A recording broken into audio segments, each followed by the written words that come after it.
Ukraine pav swap. Ukraine రష్యాతో మార్పిడిలో 189 మంది యుద్ధ ఖైదీలను విజయవంతంగా ఇంటికి తీసుకువచ్చింది. ఇది రెండు దేశాల మధ్య కొనసాగుతున్న ఉద్రిక్తతల మధ్య ఒక ముఖ్యమైన పరిణామం. భారతదేశంలో రాజకీయ దృశ్యం. 8 రాష్ట్రాలలో జరిగిన అసెంబ్లీ ఎన్నికల తర్వాత భారతదేశ రాజకీయ దృశ్యంలో పెద్ద మార్పులు చోటు చేసుకున్నాయి.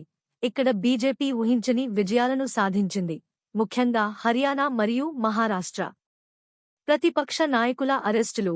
భారతదేశంలోని 2 ముఖ్యమంత్రులు, ఢిల్లీకి చెందిన అరవింద్ కేజ్రీవాల్ మరియు జార్ఖండ్కు చెందిన హేమంత్ సోరెన్ వేర్వేరు అవినీతి దర్యాప్తులో అరెస్టయ్యారు. ఇది కొనసాగుతున్న రాజకీయ గందరగోళాన్ని హైలైట్ చేసింది. 2 అదానీ గ్రూప్ లీడర్షిప్ మార్పు. అదానీ గ్రీన్ సీఈఓ అమిత్ సింగ్ గ్రూప్లో కొత్త పాత్రను పోషించడానికి తన రాజీనామాను ప్రకటించారు. ఏప్రిల్ 13 నుండి అతని స్థానంలో ఆశిష్ ఖన్నా నియమితులయ్యారు. గ్యాస్ లీక్ సంఘటన. భారతదేశంలోని భరూచ్లో విషాదకరమైన గ్యాస్ లీక్ 4 వ్యక్తుల మరణానికి దారితీసింది. ఈ సంఘటన చుట్టూ ఉన్న పరిస్థితులపై పోలీసు దర్యాప్తును ప్రోత్సహిస్తుంది. నూతన సంవత్సర వేడుకలు.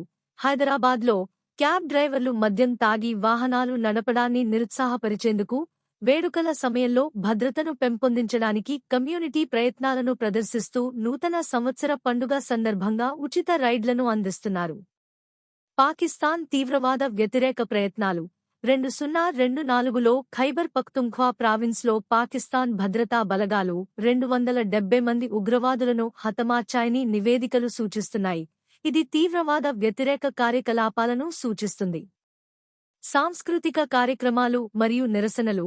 ఒక విశ్వవిద్యాలయంలో లైంగిక వేధింపుల సంఘటన తర్వాత మహిళల భద్రతపై తమిళనాడులో నిరసనలు తీవ్రమయ్యాయి. తక్షణ ప్రభుత్వ చర్య కోసం డిమాండ్లకు దారితీసింది. 3 ఆర్థిక పరిణామాలు. కంపెనీలు పోటీ పరంగా నావిగేట్ చేస్తున్నందున 2025లో కూడా పెట్టుబడుల పునరుద్ధరణ మరియు ధరల యుద్ధాలతో భారత టెలికాం రంగం సవాళ్లను ఎదుర్కొంటుంది. Entertainment industry హైలైట్లు. 2024 అంతటా బాలీవుడ్ వివాదాలను ఎదుర్కొంది. ఇందులో అధిక ప్రొఫైల్ అరెస్టులు మరియు సినిమా విడుదలలలో జాప్యాలు ప్రజల దృష్టిని మరియు మీడియా కవరేజీని ఆకర్షించాయి.